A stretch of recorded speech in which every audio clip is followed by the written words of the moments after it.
ابھی قرآن حکیم کے حوالے سے ایک بڑی کریٹیکل آیت ہے. قرآن کا ایک اسلوب ہے، قرآن میں ایک زور بیان ہے جو آپ کو انسانی بکس کے اندر اس انداز سے نظر نہیں آتا. اور پھر سٹائل بھی بڑا وکرس ہے. اس کا سٹائل کتابوں والا نہیں ہے. کتابیں جب بھی لکھی جاتی ہیں نا تو وہ ایک دباچہ بنتا ہے، پھر اس کے بعد آہستہ آہستہ سٹوری بلڈ کی جاتی ہے اور پھر کنکلوڈ ہوتا ہے. قرآن تو سٹارٹ ہی پیشن سے ہو رہی ہے. ذالک الکتاب لا ریب فیہ، یہ کتاب وہ تم نے کھولی ہے، اس میں کوئی شک کی جگہ ہی نہیں ہے.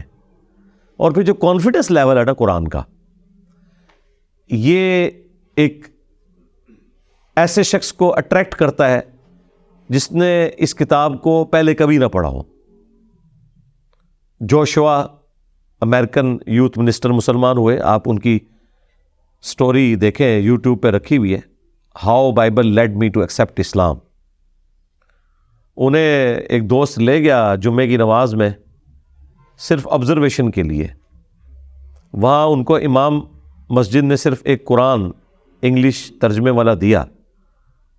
جناب وہ کہتے ہیں میں نے جمعے والے دن لیا، پڑھنا شروع کیا تو رات تک میں قرآن کو اپنا دل دے چکا تھا اور منڈے کی صبح تک پورا قرآن مکمل کر لیا. ہاں، شوق کی بات ہے نا. کہتے ہیں میرا انٹرسٹ لوز ہی نہیں ہوا اور مجھے یقین ہو گیا کہ جس پیشن سے یہ بات اس میں کی جا رہی ہے نا، یہ صرف کائنات کا مالک ہی اس طریقے سے گفتگو کر سکتا ہے. بالکل اسٹریٹ فارورڈ، کوئی لگی لپٹی بات نہیں ہے، کوئی منت سماجت نہیں ہے. 2+2=4 والی بات ہوئی ہوئی ہے. اس کے اندر پیشن ہے. اور پھر اللہ تعالیٰ یہاں پہ جو فرما رہا ہے کہ اگلی کتابوں کی تصدیق ہے. تصدیق دو اعتبار سے ہے. ایک تو یہ تصدیق کر رہی ہے کہ وہ کتابیں بھی اللہ کی طرف سے تھیں، اگرچہ ٹیمپر ہو چکی ہیں لیکن ہے وہ اللہ کی کتابیں. تورات، زبور، انجیل اور باقی حضرت ابراہیم علیہ السلام کے صحائف، موسیٰ علیہ السلام کے صحائف اور باقی انبیاء کے صحیفے. اور دوسرا اس اعتبار سے تصدیق کرنے والی ہے کہ ہمیشہ جو اگلی کتاب گزری ہوتی ہے نا، اس میں بعد میں آنے والی کتاب کی پیشگوئی موجود ہوتی ہے. تو قرآن پریکٹیکلی ان کتابوں کی تصدیق اس حوالے سے کر رہا ہے کہ وہ کتابیں قرآن کی وجہ سے سچی ثابت ہو گئی کہ ان کتابوں میں تھا کہ آخری پیغمبر آئیں گے، ان پر قرآن نازل ہوگا. تو قرآن نے دنیا میں آ کے ان کی اس پروفیسی کو سچا ثابت کر دیا. اس پروفیسی کو جو اس کے اندر لکھی تھی اسے بھی سچا ثابت کیا، پلس قرآن نے یہ بھی کہا کہ وہ کتابیں اللہ کی کتابیں تھیں. دو طریقے سے تصدیق کر دی. ام یقولون افتراہ، کیا یہ لوگ کہتے ہیں کہ یہ پیغمبر نے خود سی گھڑ لیا؟ قل فأتوا بسورۃ مثلہ، اے نبی ان سے فرماؤ اگر یہ ایسا ہے نا تم بھی کوئی اس سے ملتی جلتی ایک صورت بنا کے لے آؤ. پہلے تو ویسے چیلنج آیا تھا قرآن بناؤ، پھر چیلنج کم ہوا، 10 صورتوں پہ آیا.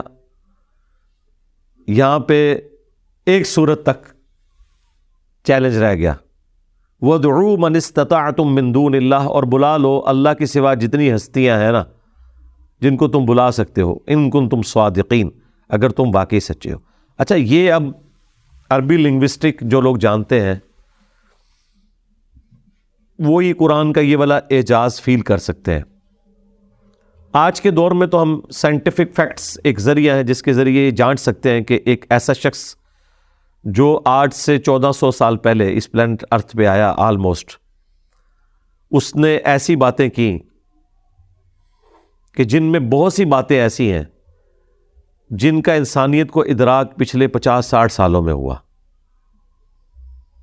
تو یہ ناممکن ہے کہ ایک ایسا شخص جو اتنا عرصہ پہلے گزرا ہے وہ چیزیں بتائے جو آج کے اس ماڈرن دور میں الیکٹرانک مائکروسکوپ کے ذریعے آپ کو پتہ چل رہی ہیں.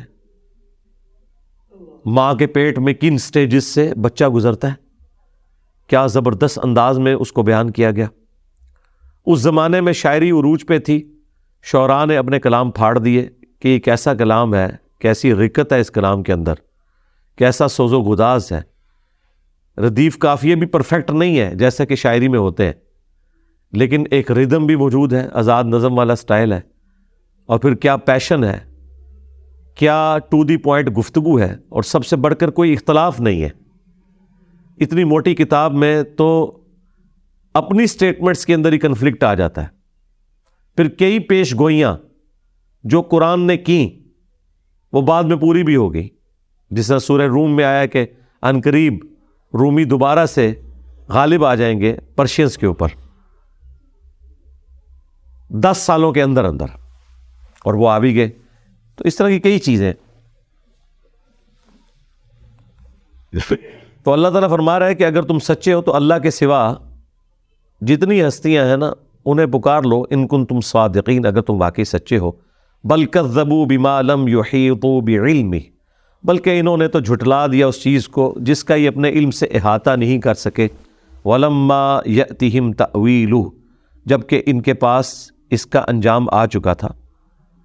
یعنی وہی بات ہے کہ انہوں نے اپنے علم کو پازیٹیولی یوز کرنے کی بجائے مذاق اڑانا شروع کر دیا. اب دیکھ لیں خالد ابن ولید کے جو والد تھے ولید ابن مغیرہ، اتنے انٹیلیجنٹ آدمی تھے. ان کے بارے میں سورہ المدثر میں آتا ہے، یعنی وہ اس رزلٹ پہ پہنچ چکے ہوئے تھے کہ یہ کوئی عام کلام نہیں ہے. اس کے باوجود ضد اور ہڑدرمی کی اور اینڈ پہ یہ کہہ دیا کہ یہ ایک جادو ہے جو چلتا آ رہا ہے، اپنے دل کو جھوٹی تسلی دینے کے لیے. حالانکہ قرآن حکیم میں جو پیشن تھا ان کے ساتھ کے لوگوں نے ان چیزوں کو ایکسیپٹ بھی کیا. تو اللہ تعالیٰ فرما رہا ہے کہ یہ اپنے علم سے احاطہ نہیں کر سکے، جبکہ ان کے پاس آ گیا قرآن، یعنی اگلی کتابوں کی تصدیق کرتا ہوا بھی اور پھر اپنے انداز گفتگو سے اپنا آپ منواتا ہوا. کذالک کذب الذین من قبلہم، اس طریقے سے ان سے پہلے لوگوں نے بھی جھٹلایا اپنے وقت کے پیغمبروں کو، ان کی وحی کو. فانظر کیف کان عاقبۃ الظالمین، تو دیکھو پھر ہم نے ان ظالموں کے ساتھ کیا سلوک کیا. اور وہ مشرکین عرب کو پتہ تھا جب وہ شام تجارت کے لیے جایا کرتے تھے تو ان کھنڈرات سے گزرتے تھے جن میں وہ قومیں آباد تھیں، عاد اور سمود، جو پیغمبروں کی نافرمانی کرنے کے سبب تباہ و برباد کر دی گئی. وَمِنْهُمْ مَنْ يُؤْمِنُ بِهِ، اور ان میں سے کچھ ایسے ہیں جو اس پر ایمان لائیں گے. وَمِنْهُمْ مَنْ لَا يُؤْمِنُ بِهِ، اور کچھ ایسے بھی ہوں گے جو ایمان نہیں لائیں گے. وَرَبُّكَ أَعْلَمُ بِالْمُفْسِدِينَ، اور تیرا رب خوب جانتا ہے کون فسادی ہے. یعنی کچھ لوگ تو ایسے ہیں جو سوئے ہوئے ہیں، وہ انشاءاللہ ایک نہ ایک دن جاگ جائیں گے، اور کچھ فسادی ہے جنہیں پوری بات سمجھ آئی ہوئی ہے، اس کے باوجود وہ ہٹ درمی کی وجہ سے قائم ہے اپنے ان غلط نظریات کے اوپر، اور پھر اپنے آپ کو جھوٹی تسلیاں بھی دیتے ہیں. کس طریقے سے دیکھیں نا، ابو جہل جو ہے وہ باقاعدہ اللہ تعالیٰ سے دعائیں کر رہا تھا غزوہ بدر میں، مسلمان بھی اللہ سے کر رہے تھے، اور نعوذ باللہ وہ کہتا تھا کہ اس کو ہلاک کر جس نے بھائی کو بھائی سے جدا کیا. تو پریکٹیکلی تو ایسا ہوا ہے، بھائی سے جدا ہوا جنگ میں، ایک طرف باپ ہے دوسری طرف بیٹا ہے. یہ تو ہوگا بھائی، جب حق اور باطل کی کشمکش ہوگی تو پھر اس لیول تک جانا ہوگا. اور پھر ایک دعا تو قرآن میں نقل ہوئی ہے سورۃ الانفال میں کہ اے اللہ اگر واقعی یہ قرآن حق ہے تو آسمان سے اب پتھر نازل فرما. اے اللہ ہم تیرے بندے ہیں، ابھی فیصلہ کرتے، ہم تو تیرے ساتھ مخلص ہیں. اور پھر پتھر نازل نہیں ہوتے تھے، کہتے تھے دیکھو یہ سچا ہوتا تو ابھی پتھر اوپر سے آتا. پھر اللہ نے اس کا بھی جواب دیا، دیکھو رپلائی ٹو کرنا پیدا جائے.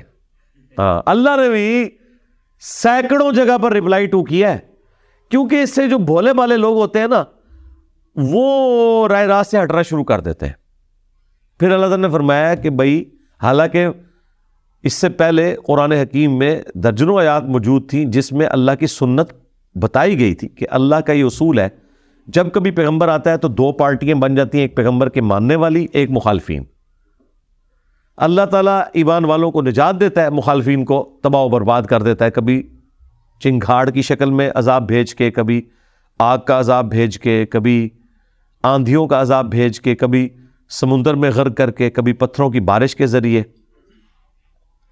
یہ نہیں ہوا کہ اہل ایمان اور کافر اکٹھے ایک جگہ پہ رہ رہے ہوں اور وہاں پہ عذاب آ جائے. نہیں، یہ اللہ تعالیٰ نے پروٹوکول دیا اہل ایمان کو کہ تمہیں وہاں سے نکالوں گا اور پھر باقیوں کو عذاب دوں گا. ویسے اللہ کے لیے کوئی مشکل نہیں، مکسچر میں بھی دیا جا سکتا ہے، لیکن اللہ تعالیٰ نے ایک پروٹوکول دیا. اور وہ پھر آیت 7 نازل ہوئی سورۃ الانفال میں کہ اے نبی جب تک آپ ان میں موجود ہیں نا اللہ انہیں عذاب نہیں دے گا جب تک اہل ایمان کو ان خبیثوں سے الگ نہیں کرتا. اور پھر الگ کیا، ہجرت مدینہ کروائی، جس طرح موسیٰ علیہ السلام کے ماننے والوں کو مصر سے نکالا اور فرعونیوں کو اپنے محلات سے نکال کے ڈبویا جھیل کے اندر، بس ان کی یہ جھیل غزوہ بدر کا میدان بنا۔ مسلمان تو مدینہ شریف آ گئے، یہ ان کا پیچھا کرتے ہوئے آئے، جس طرح فرعونیوں نے پیچھا کیا تھا موسیٰ علیہ السلام، ان کے 6 لاکھ کا جو لشکر تھا اس کا، اور اللہ تعالیٰ نے اس سمندری جھیل کے اندر انہیں تباہ و برباد کیا۔ تو یہاں پہ بھی عذاب استیصال کی پہلی قسط غزوہ بدر کی شکل میں ان پر آئی۔ وَرَبُّكَ أَعْلَمُ بِالْمُفْسِدِينَ، اور تیرا رب خوب جانتا ہے فساد کرنے والوں کو۔